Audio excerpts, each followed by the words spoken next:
uma proposta de programa que no Brasil ainda não se desenvolveu bem, do MD-PhD. Eu acho que este é uma das questões que nós vamos ter que abordar. Esta faculdade, há cerca de 10 anos atrás, quando preparou um plano diretor, levantou essa discussão de como vincular a graduação com a pós-graduação. E essa discussão, em parte, ela foi contemplada na reforma curricular da graduação. O novo currículo de ciências médicas implantado, ele abriu algumas brechas para que se fizesse um programa desse tipo, quando se vinculou os cursos de ciências biológicas, modalidade médica, com o curso de medicina, permitindo que um aluno de medicina possa interromper o seu curso, concluir a modalidade médica e fazer um mestrado, um doutorado e depois voltar a completar o curso de medicina. Certo? Esta perspectiva, essa estrutura existe na nossa faculdade, abrindo esta perspectiva, mas ela ainda é muito pouco explorada, tanto pelos alunos quanto pela própria instituição. E é um caminho que talvez a gente vai ter que voltar um pouco a nossa atenção. Então essas eram as questões que eu gostaria de falar. Mais alguém? Gostaria disso?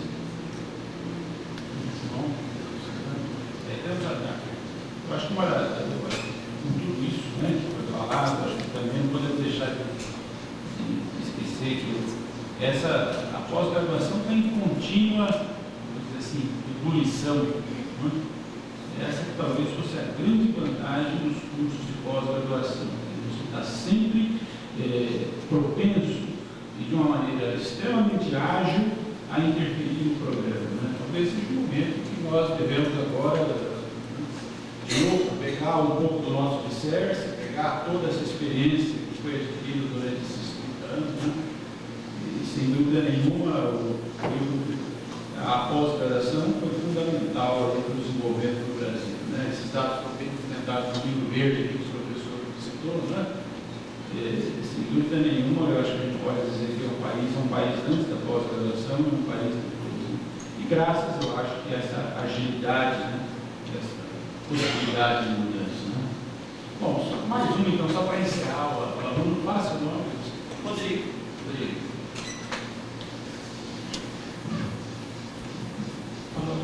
Bem, meu nome é Rodrigo, eu sou doutorando, estou terminando meu doutorado na Faculdade de Medicina e eu acho que é muito bom juntar a gente para discutir esse tipo de assunto agora na comemoração dos 30 anos.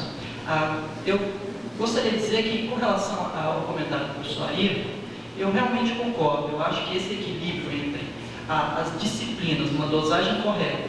Eu passei por um ciclo de disciplinas no departamento de fisiologia e esse contato com o orientador, que tenha tempo para ter esse contato, é fundamental. Então, eu realmente acredito nesse equilíbrio que tem que haver. Só que para que esse equilíbrio haja, as duas mãos, a de ida e de vinda das aulas e do orientador, tem que ser equilibradas. A das aulas cabe muito à organização dentro do departamento e a uma programação que, em muitos casos, isso ocorre. O nosso departamento foi feliz, assim, do ponto de vista pessoal, criando um ciclo de disciplinas dentro.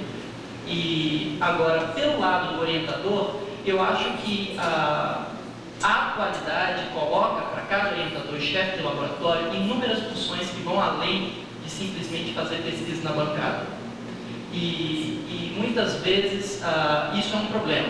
Você tem que, além de ser orientador, formador de indivíduos dentro do seu laboratório, você tem que ser administrador de empresas, você tem que captar recursos, você tem que fazer pareceres para a FAPESP, para a CAPES, obrigatórios, com prazos bem determinados.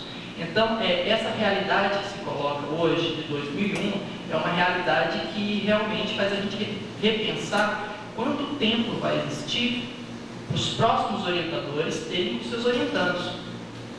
E talvez a gente se coloque num momento de questionar esses ideais que perpassam por entre o estabelecimento desse programa e definir o que realmente nós queremos. Se nós vamos funcionar como um sistema de terceirizar aos professores a tarefa de gerir o seu laboratório em todos os aspectos, isso vai ser um problema mesmo. Esse é o meu comentário.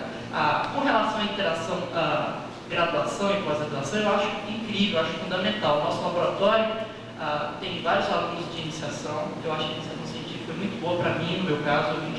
Eu vim da Universidade de Brasília e estou terminando o doutorado aqui. Só que, no caso particular da Faculdade de Medicina de Ribeirão Preto, a questão é a seguinte: nós temos vários alunos da medicina inseridos no nosso laboratório em projetos de pesquisa.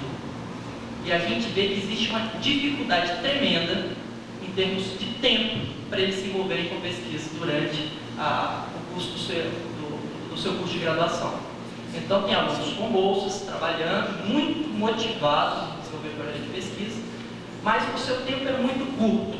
Eles não têm tempo, muitas vezes, de refletir sobre o que eles estudam em sala de aula, das disciplinas que são muito...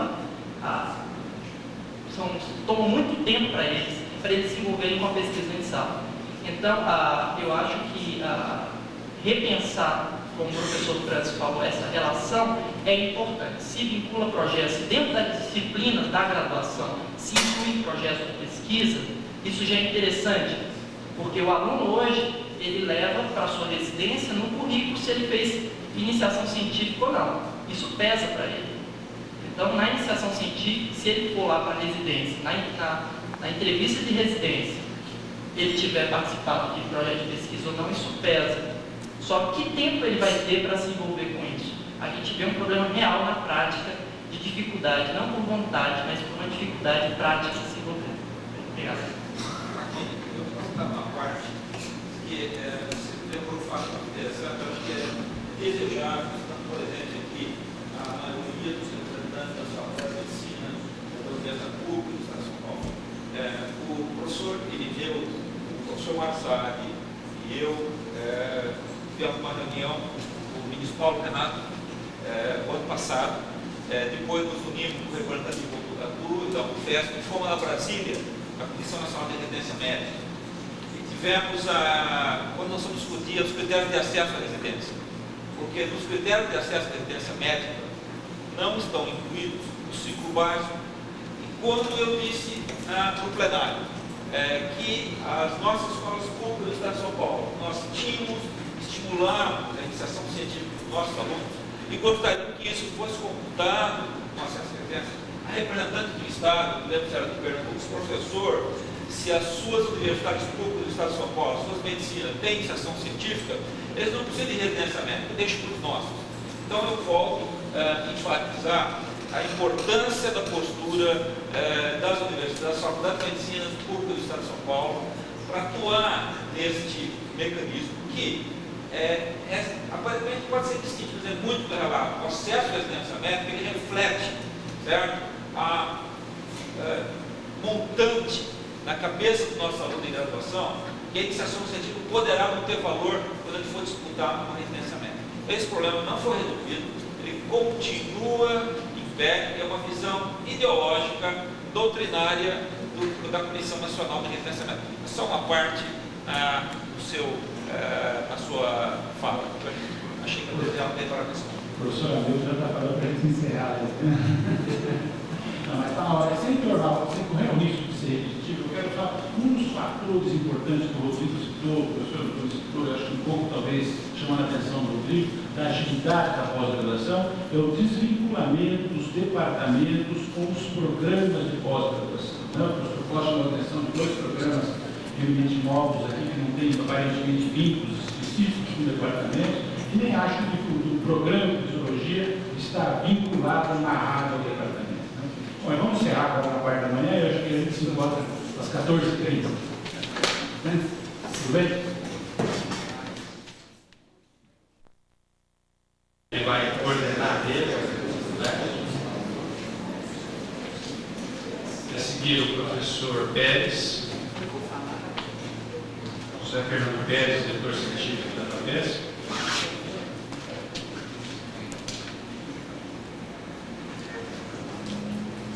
Professora Sônia Maria Barros de Oliveira, representando a Pró-Reitoria de Pós-Graduação da Universidade de São Paulo.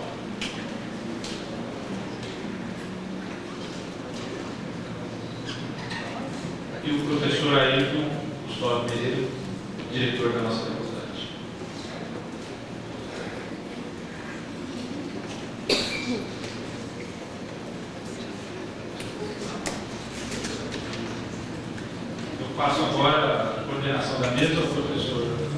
atitudes para dar prosseguimento aos trabalhos.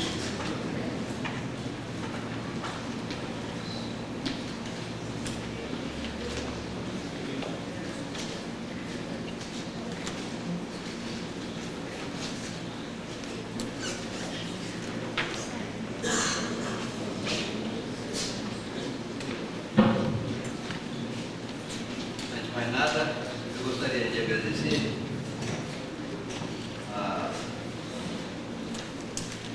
na pessoa do presidente da Comissão de Pós-Graduação a indicação do nosso nome para compor essa mesa e presidindo juntamente com ilustres professores da nossa Universidade de São Paulo, ocupando posições estratégicas, tanto na administração da pós-graduação da universidade, como também nas fontes de recursos, que é importante para a manutenção da atividade científica. Professor Ayrton, nosso diretor, eu perguntei a ele se ele não queria tomar esse assento aqui, se eu podia coordenar do lado. Ele falou que não, que é o presidente.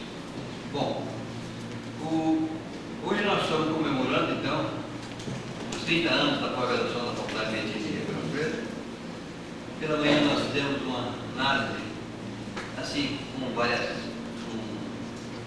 sobre aspectos os mais variados, né, do passado e do presente da nossa pós-graduação, envolvendo aí a visão dos diretores da Unicamp, Faculdade de Medicina da Unicamp, o professor Sala, o professor Irineu, SAD, né? Não Sala, o professor SAD, o professor Irineu, da Faculdade de Medicina, a professora Marilda, da diretora da Faculdade de Medicina do Botucatu. E depois, vários dos ex-presidentes da pós-graduação local manifestaram também a visão de cada um, né? E agora à tarde nós estaremos coordenando então essa mesa. Eu sinto muito honrado de estar presidindo essa função e gostaria de dizer algumas palavras antes de passar a palavra ao professor Pérez, que será o nosso primeiro expositor. Os participantes desse encontro, dos 30 anos da pós-graduação da Faculdade de Medicina de Ribeirão Preto, desfrutarão no dia de hoje a oportunidade de poder fazer uma reflexão sobre a experiência de nossa escola e o seu ensino de pós-graduação. Acreditamos, e já podemos afirmar, pelo que aconteceu pela manhã, que estamos tendo um encontro bastante profícuo, com troca de ideias, discussões, e podemos também dizer que as conclusões deverão certamente contribuir para o futuro da nossa escola, para o futuro daquilo que é a razão de ser das nossas atividades, que é formar recursos humanos qualificados, produzir conhecimentos novos e, com isso, colaborar para a promoção do desenvolvimento científico e tecnológico do nosso país, visando o bem-estar de nossa sociedade. Todos nós sabemos que a finalidade fundamental da pós-graduação é formar um docente pesquisador, formar um profissional criativo, atualizado, capaz de gerar conhecimentos novos, dotado de espírito crítico, formar realmente um professor universitário, não apenas um transmissor de conhecimento do domínio universal. Isto sim, formar um pensador e um criador. Diante disso, ressalta-se a importância de manter a pesquisa científica como centro, o foco das ações de qualquer sistema de pós-graduação.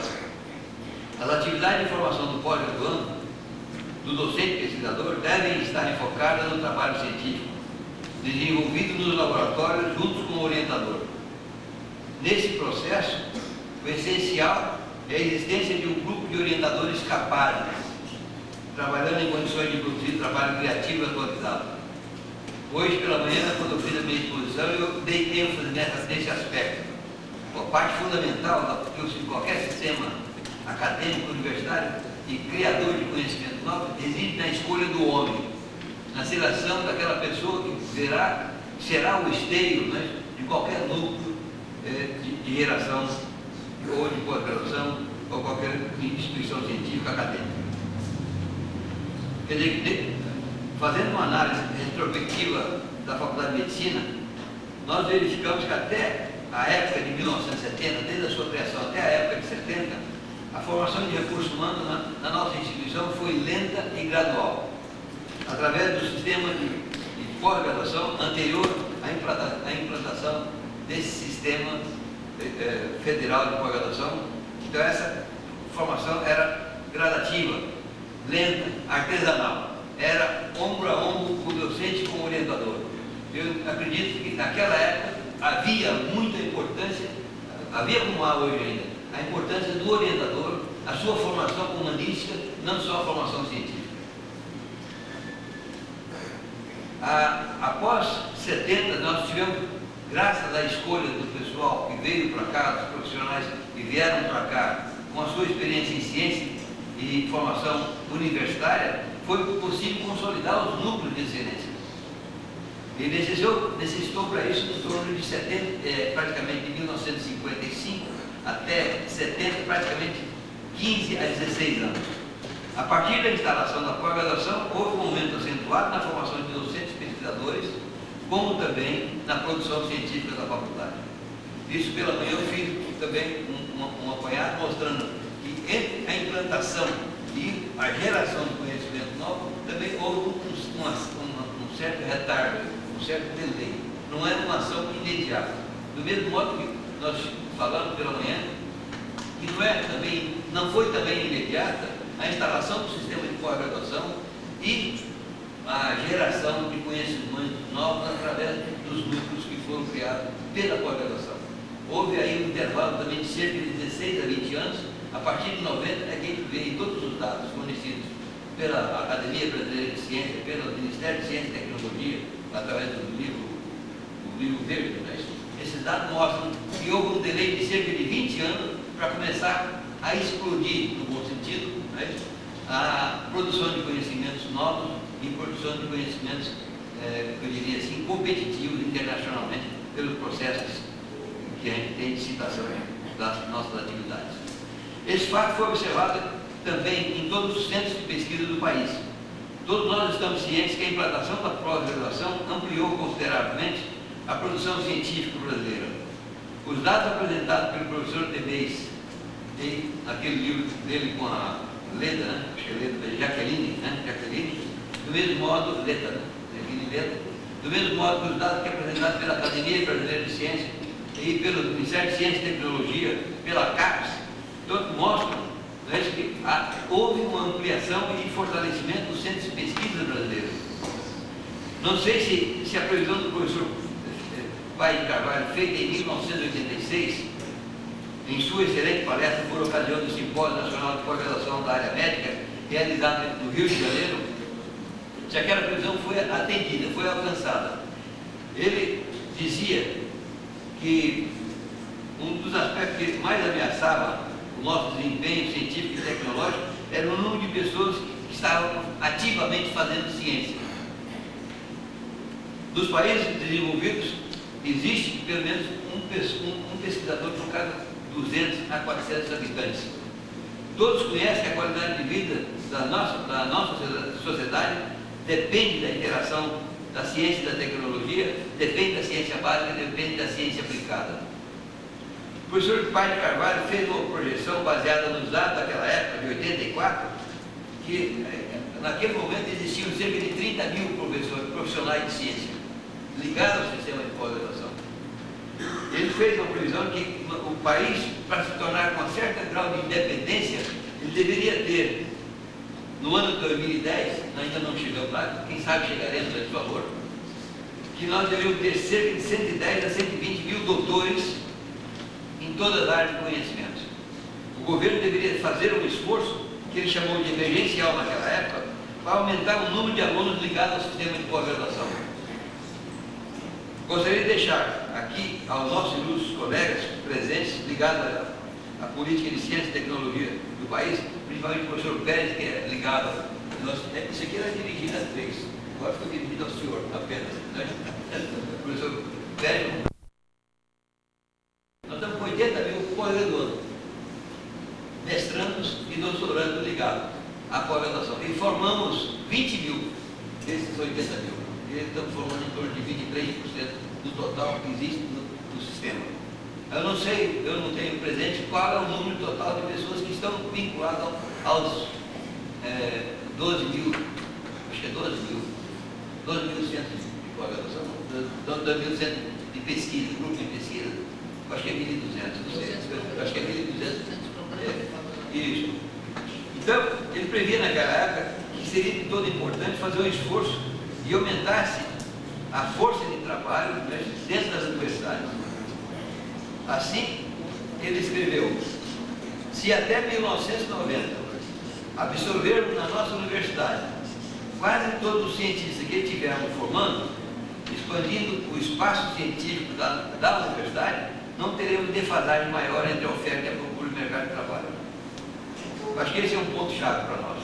Porque na nossa escola, nós estamos aqui com várias áreas de pós-graduação, nós temos gente pós-graduando com estágio no exterior, ainda não vinculado ao sistema universitário, sem emprego. Não estão sem emprego porque estão ligados ao hospital, empregados no médico do hospital, mas não com a posição para a qual eles foram formados, que é docente e pesquisador. Então esse é um aspecto que a FAPESP sempre disse que, pelo menos os diretores científicos da FAPESP sempre aqui disseram que não há nenhum projeto científico e médico que não seja subvencionado no Estado de São Paulo. Isso eu concordo, eu acho que está de acordo com aquilo que a gente espera da FAPESP. Mas nós estamos passando por uma fase em que está tendo maior número de profissionais competentes formados pelo sistema universitário, com pós-doc no exterior, com produção científica já, inclusive com projetos emergentes da FAPESP, sem emprego universitário.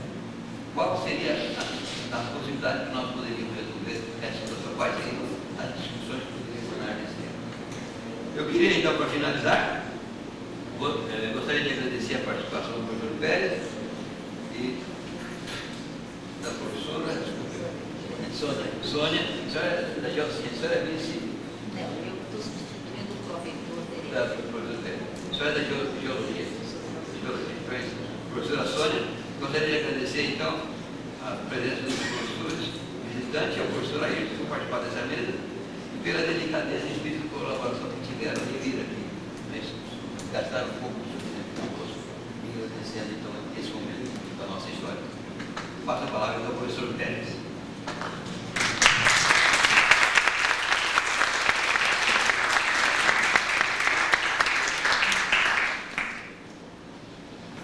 Boa tarde a todos.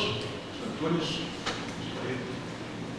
Sônia, prazer estar participando dessa celebração, 30 anos após a fundação aqui da empresa, instituição referencial para pesquisa na área médica e científica do país como um todo. Então, eu inicialmente quero parabenizar a instituição pela contribuição que vem dando aos nossos estudantes. E lembrar que eu acho que a gente tem sempre uma síndrome da autoestima baixa nesse país, e a pós-graduação é um empreendimento bem sucedido nesse país, muito bem sucedido. Os 35 anos que assistiram a implantação devem ser celebrados mesmo. Na segunda década de 60, nós tínhamos cientistas, né, nesse país, que eram heróis, que lutavam pela sobrevivência dos seus laboratórios, pela capacidade de realizar seus projetos. E agora nós temos, com todas as dificuldades e erros que inerentes a um processo tão complexo como esse, nós temos que registrar que nós temos um sistema de pesquisa científica nesse país. E ainda aquém do que precisamos, ainda aquém do que desejamos, ainda aquém do que conseguiremos atingir. Como você falou, as expectativas que nós devemos ter 100 mil doutores no ano 2010, o país está produzindo 5 mil e poucos doutores por ano. Então é expressivo. não só os números, mas também a qualidade dos serviços. Isso é importante. Isso se reflete também no aumento da produção científica brasileira. É o sistema de pós-graduação dos seus alunos de mestrado, doutorado, e os seus pós-docs, não nos esqueçamos disso, que formam uma vitalidade do sistema de pesquisa em qualquer país. Então é importante a gente ter em mente isso, que foi um processo muito desse agora, e é importante que, para que a gente continue cumprindo essa missão, que a gente, em cada momento, reavalie quais são as estratégias que foram usadas, se elas continuam atuais, se não há possibilidade de passarmos em estratégias ainda mais eficientes, tendo em vista a competência, os estágios de competência que nós atingimos. E, além disso, nós temos também que ver quais são as estratégias mais eficientes à vista do crescimento do sistema e que não foi acompanhado por um aumento dos recursos do financiamento dessa taxa de pesquisa. Então, tudo isso traz a nós, ciência da universidade, pesquisadores da universidade, uma necessidade de uma reflexão intensa. Sabe, a natureza humana é muito virtuosa, mas nada como a necessidade para gerar a virtude. Eu quero então mostrar aos senhores que nós estamos diante de alguns números, uns fatos que geram, que impõem uma reflexão urgente sobre a forma de nós continuarmos esse empreendimento da pós-graduação, que foi extremamente decidido. Por favor, que você projetasse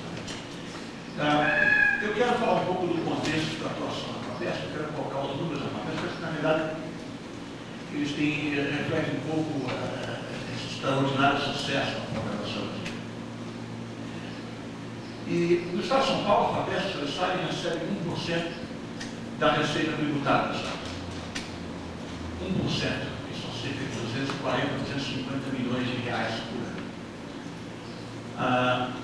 A FAPESP, quando foi criada, um ato de ousadia do governo do Estado, foi criada com algumas obrigações federais. Uma é que proíbe a FAPESP gastar mais de 5% do seu orçamento em despesas do custeio, isso é cumprido de forma rigorosa. E tem uma outra exigência muito importante, que a FAPESP deve formar um patrimônio rentável. O governador Carvalho Pinto não só acreditava no modelo, mas que ele fez uma dotação inicial à época de cerca de 10 milhões de dólares, que, como a FAPESP tinha uma autonomia muito grande, permitia que os recursos que a época eram transferidos não fossem utilizados porque uma demanda qualificada, mas formou-se junto com esse endowment um patrimônio muito grande, e esse patrimônio permite, atualmente, que a cada real que a FAPESP recebe no governo estadual, cerca de 0,80 centavos de reais sejam agregados a esse investimento com os recursos do seu patrimônio. Atualmente nós temos cerca de investimento anual, a possibilidade de investir cerca de 500 milhões de reais em todas as linhas de fomento. Mas isso cria certamente uma situação muito especial do Estado de São Paulo comparada com outros estados. Porque nenhum outro estado, apesar das constituições desses estados também determinam isso, financia a pesquisa científica e tecnológica na mesma intensidade como é feito no Estado de São Paulo. Isso cria distorções, e neste momento nós temos que ficar muito atentos para que crie um novo pacto nacional para o financiamento do sistema de ciência e tecnologia. Nós não somos autossuficientes. E apesar disso, nós somos tratados em alguns momentos como se autossuficientes fôssemos. Eu quero mostrar alguns números, antes de mostrar a situação de curso, só para comentar algumas distorções que eu acho que acabam situando São Paulo fora da federação no que diz respeito ao financiamento da pesquisa científica. Por exemplo, a internet acadêmica no Brasil, ela é dividida em dois lados. Fora do Estado de São Paulo, ela chama-se RNP, Rede Nacional de Pesquisa. É um nome que frequenta o Jornal da Ciência Eletrônica. Sempre se fala da RNP, a RNP para cá, a RNP para lá. No Estado de São Paulo, existe a rede USP, que é a rede acadêmica, que também não frequenta muito esse ambiente do Jornal da Ciência. Acontece que a RNP é inteiramente financiada pelo MCT.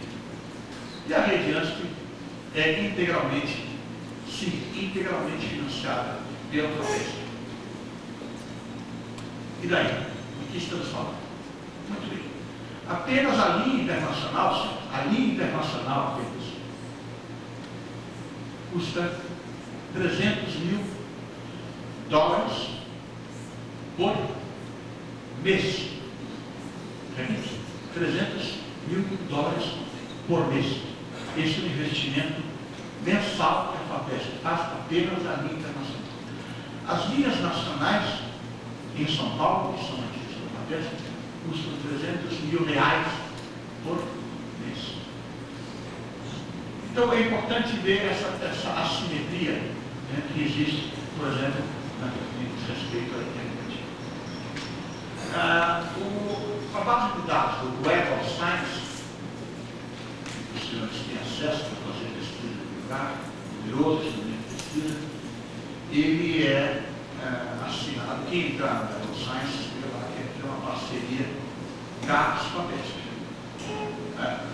Parceria até o dia de hoje nos seguintes termos: a FAPESP paga o Estado de São Paulo e a CAPES paga do resto do Brasil. Falso. E não é bem isso. Que o resto do Brasil, quando entra no Web of Science, entra na infraestrutura que está na FAPESP, que é instalada pela FAPESP, equipamentos e operação. Então nem é verdade que São Paulo paga o seu e a CAPES paga do resto do Brasil. Recentemente nós tivemos um programa de infraestrutura que foi financiado com os recursos dos fundos, que aliás, eu acho que deve criar um novo momento, uma base, um novo salto no nosso sistema. Pois bem, esse programa de infraestrutura foi criado por uma lei federal. A lei determinava que 30% dos recursos desse fundo de infraestrutura fossem destinados às universidades públicas e apenas às universidades públicas Norte, Nordeste e Centro-Oeste. 30% era Norte, Nordeste e Centro-Oeste. Ok, isso é a lei. Eu acho que o governo, o parlamento tem obrigação, o governo, de reconhecer desigualdades regionais, e isso foi determinado pelo texto da lei. A lei não se cumpre, discute. Mas, uma comissão, uma mera comissão que foi criada para gerenciar, para distribuir esses recursos, estipulou que, além dessas limitações pela lei, que 80% desses recursos seriam destinados apenas às universidades federais. Isso é uma flagrante ilegalidade, porque assim como o texto da lei não poderia acrescer direitos, essa comissão não poderia ter acrescido direitos que não estavam previstos, estendendo esses recursos das minhas universidades particulares, e não poderiam ter subtraído direitos. Houve uma timidez do nosso sistema, nossas universidades não se manifestaram de forma enfática a hora e tempo, mandaram apenas um recurso, que foi encaminhado depois do edital nacional. E a resposta que foi dada a esse recurso é que, não, isso é apenas este ano. O ano que vem será diferente. Pois bem, quem lê o Jornal da Ciência, na sua versão eletrônica ou na sua versão amarelinha, sabe, terá visto que já há um documento escrito pelo professor Renato Guimarães, dizendo que não pode ser apenas este ano. Da mesma forma, o PROE, que é a biblioteca eletrônica, também é a FAPESP do Estado de São Paulo, a CAPES. Essa situação não pode persistir. São Paulo é parte da federação, tem impostos, São Paulo é parte aqui. E São Paulo depende. Nós não somos autossuficientes. E vou mostrar para os senhores como isso se reflete também na política de bolsas.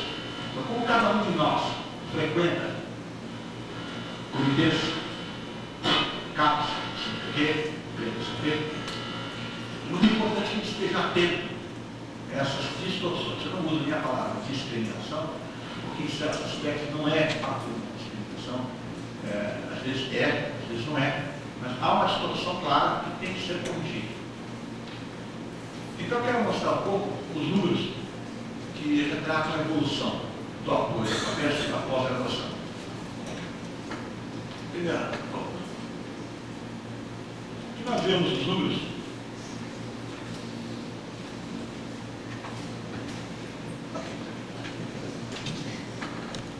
Vocês vejam aí.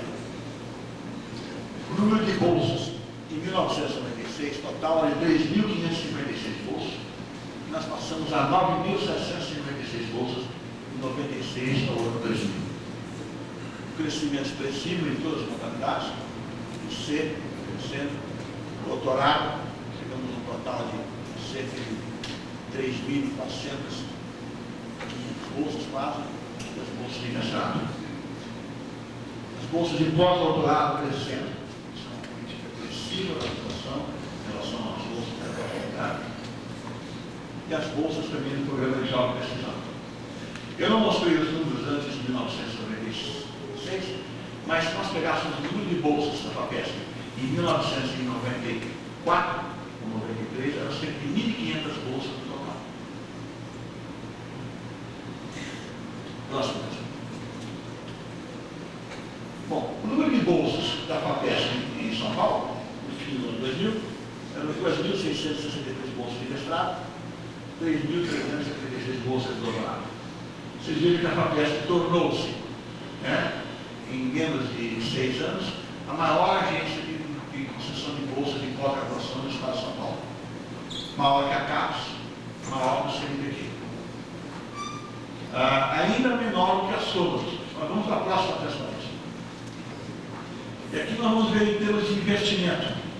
Vocês verão que o investimento da FAPESP é maior que a soma dos investimentos de CAPES e CNPq do Estado de São Paulo. Isso porque a Bolsa FAPESP tem um valor superior, porque a Bolsa FAPESP tem associado a ela 30% de reserva técnica.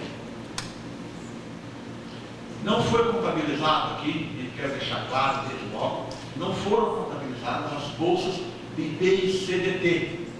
Essas bolsas não se destinam à demanda que se apresenta em São Paulo, mas à demanda de docentes de outros estados que vêm a São Paulo se especializar.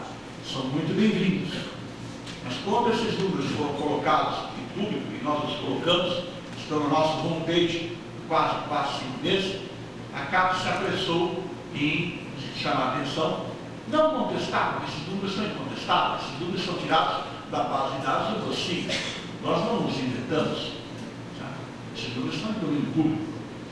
O que não foi contabilizado, e que não deve, que não devia ser contabilizado, eram essas bolsas que não atendem a demanda de São Paulo. São bolsas para docentes em outros estados.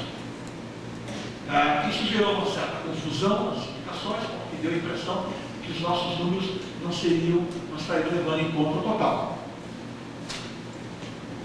Mas o fato é, esses são os números. Vamos abrir agora. Aqui nós temos a evolução de bolsas de mestrado, CNPq, CAPES e FAPESP em São Paulo. Aqui são os números retirados do consigo. E o que se vê aí é que nós tínhamos 3.876 bolsas da CAPES e passamos para 2.692 bolsas da CAPES de 95 ao ano 2000. Ou seja, uma perda de cerca de 1.200 bolsas da CAPES para São Paulo. No CNPq, nós passamos de 3.991 bolsas de mestrado para 1.883 bolsas de mestrado. Essas são as bolsas, decréscimo de bolsas de mestrado no CNPq. E vocês veem o crescimento das bolsas de mestrado na FAPESP. Vamos para a próxima. Aí nós temos as bolsas de doutorado. As bolsas de doutorado, um pequeno decréscimo de apenas 300 bolsas. Apenas 300, veja. Esses números são dramáticos. E do CNPq nós estamos falando de apenas outras 300 bolsas de mestrado. Então, apenas 600 bolsas de doutorado no Estado de São Paulo. E veio o crescimento da FAPESP em bolsas de doutorado. Passamos de 485 para 3.487 bolsas de doutorado nesses 5 anos. Esses números, esse crescimento aqui é extraordinário. Isso mostra, na verdade, várias coisas. Mostra também o crescimento do doutorado de São Paulo. Aliás, se olharmos aquelas tabelas, veremos que já no ano 99, as bolsas de doutorado ultrapassavam as bolsas de doutorado e bolsas de mestrado, que mostra a qualificação crescente do sistema para o doutoramento. Da próxima. Essa transparência é muito interessante, porque à esquerda, vocês estão vendo o apoio de CAPES CNPq a bolsas de doutorado fora do estado de São Paulo. Porque podíamos imaginar que decaiu em São Paulo, que decaiu no Brasil inteiro. Mas não. Vocês vejam que fora do estado de São Paulo houve um aumento de bolsas de doutorado. Sim, de quase 40%. 3.800 bolsas para cerca de 5.400 bolsas de doutorado fora do estado de São Paulo. No estado de São Paulo, nós tivemos esse decréscimo.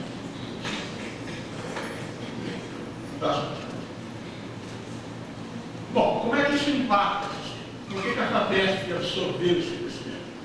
Absorveu porque era possível, que havia recursos para absorver. A orientação tradicional da Fundação era de que não deveria haver um investimento que mais de 25% do total de investimento devesse direcionados para a bolsa. Mas como havia uma demanda qualificada, e havia como atender essa demanda, a FAPESP foi atender assim. Mas nós chegamos a um limite de 38,8% dos nossos investimentos estão sendo colocados na demanda de bolsa. Esse número não tem nada de cabalístico, certo? Porque, na verdade, qualquer um pode defender 25%, 30%, até 40%. O que determina se o número é correto ou não, se o número é sadio ou não, é o equilíbrio entre o investimento em bolsas e como o investimento em bolsas pode estar ou não prejudicando o investimento no sistema como um todo. A decisão do Conselho Superior da FAPESP é de que não deve haver demanda qualificada nos programas de auxílio da pesquisa. Por quê? Porque, em última análise, são esses projetos que são financiados no que diz respeito ao equipamento, material de consumo, serviços terceiros, que criam um ambiente adequado para o desenvolvimento da pós-graduação. Pós-graduação e pesquisa estão intimamente ligados. É importante que haja condições adequadas para o desenvolvimento de bons projetos de pesquisa para os nossos pós-graduandos. Esse número, 38,8%, é um número que não pode ser aumentado sem haver prejuízos sérios ao sistema de financiamento e auxílio da pesquisa. Quero lembrar que o dólar teve um aumento enorme nesse período. Isso é um dado não previsível. Esse aumento do dólar, quase fator 3, isso não é uma variável controlável e nem tão previsível.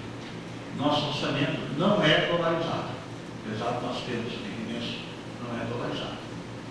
A FAPESP investe toda a sua receita atualmente.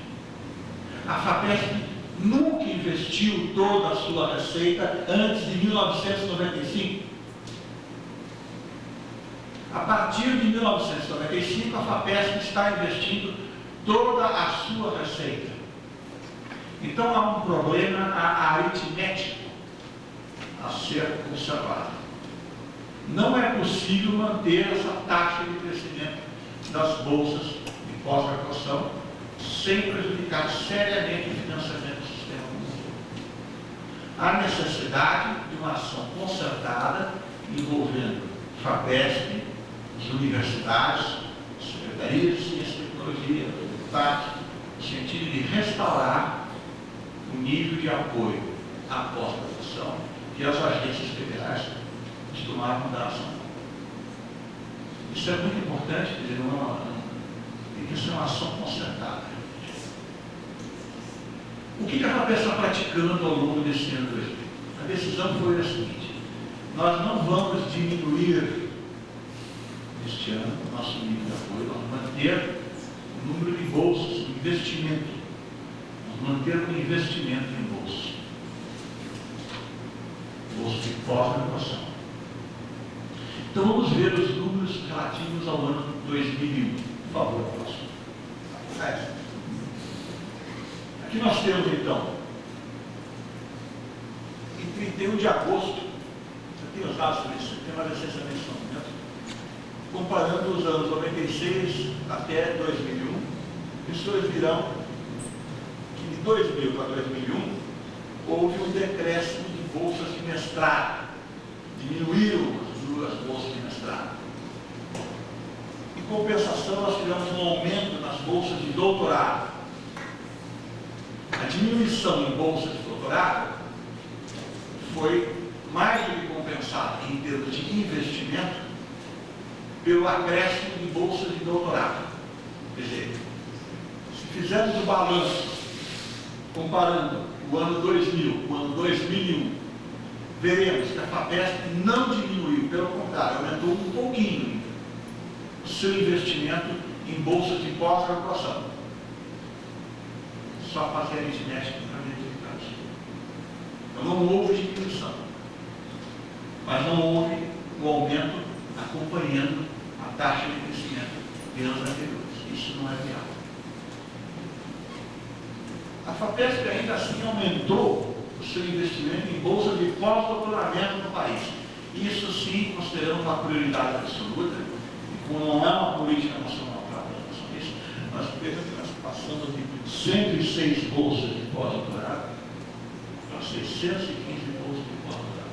Nenhuma agência de fomento do mundo pratica uma política de pós-doutoramento, bolsa de pós-doutoramento no país tão agressiva quanto a nossa. As bolsas de pós-doutoramento têm duração, passaram a ter duração de 2 anos e talvez mais um, ao passo que se forem vinculadas aos projetos temáticos, aos jovens pesquisadores, que é o biota, as bolsas podem ter duração de até 4 anos, que podem se somar aos 2 anos de bolsa já usufruídos eventualmente. Então, é uma política bastante agressiva em bolsas de pós-doutorado. Na realidade, se fizermos a conta inteira, nós vamos ver que o aumento do investimento em bolsas no ano 2000, comparado com o ano 2000, ainda é expressivo, por causa das bolsas de pós-doutorado e as bolsas de iniciação científica, que ficaram praticamente constantes. Aliás, nas bolsas de iniciação científica, há uma pequena decréscimo aqui, mas isso aqui não reflete, é uma sazonalidade no mês de agosto, isso não reflete nenhuma política de manutenção, porque essas bolsas continuam sendo concedidas apenas com base no mérito, na análise do mérito da proposta. Não há nenhuma outra restrição. Se mais não foram concedidas de iniciação científica, é porque não havia mais propostas que tenham tido reconhecimento de qualidade pela sistemática que a FAPESP adota. Em todos os casos, isso tem que ficar muito claro, porque mesmo que a bolsa seja associada a projeto temático, que seja associada à biota, auxílio à pesquisa, à genoma, para que não haja dúvida, para que não haja rumores, eu quero deixar aqui muito claro, todos os pedidos de bolsa concedidos foram sim enviados à assessoria ad hoc. Não houve nenhum pedido de bolsa que tenha sido concedida sem parecer favorável e sem acompanhamento da assessoria ad hoc. Isso tem que ficar absolutamente claro. Não haja dúvida quanto a isso. Porque às vezes certas coisas são mencionadas sem que sejam questionadas de forma clara. Então, se a pergunta se for formulada de forma clara, ela tem uma resposta clara. Às vezes ela não é formulada de forma clara porque ela não quer uma resposta clara.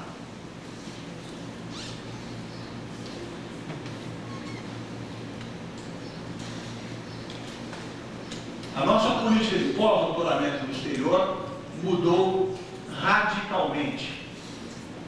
Nós não mais concedemos bolsa de pós-doutorado no exterior da forma como estávamos concedendo anteriormente.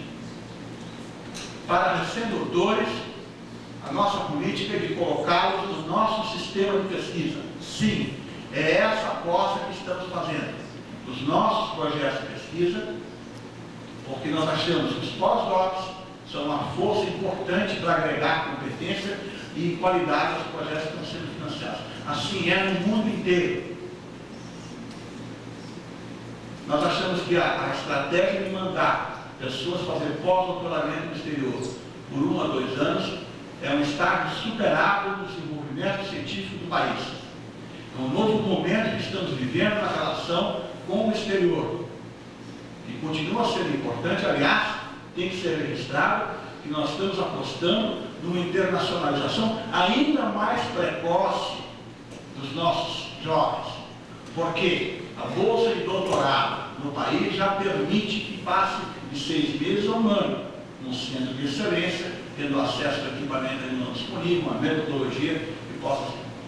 Da mesma forma, os nossos pós-docs também poderão passar períodos no exterior, mas não para ir para o exterior trabalhar no projeto de pesquisa de liderança do exterior. Ele poderá ir para o exterior, sim, mas para adquirir conhecimento que traga benefícios imediatos, verificáveis aos projetos de pesquisa que estão sendo financiados no país. É um novo momento, é uma nova aposta que se faz. É uma aposta que se faz na crença de que nós estamos num novo momento. Eu gosto de contar um caso curioso de uma moça que estava fazendo um pós-doutoramento na Universidade da Califórnia, em Irvine. E ela ficou 2 anos. Sem nenhuma surpresa para nós, que é um fato corriqueiro. Passados 2 anos, ela pediu licença para continuar por mais 2, talvez 3 anos. Porque o supervisor dela oferecia para ela a oportunidade de trabalhar num projeto de pesquisa ambicioso. Sem dúvida nenhuma, essa moça é altamente qualificada, está um dos melhores ambientes, foi formada na Universidade de São Paulo, altamente qualificada.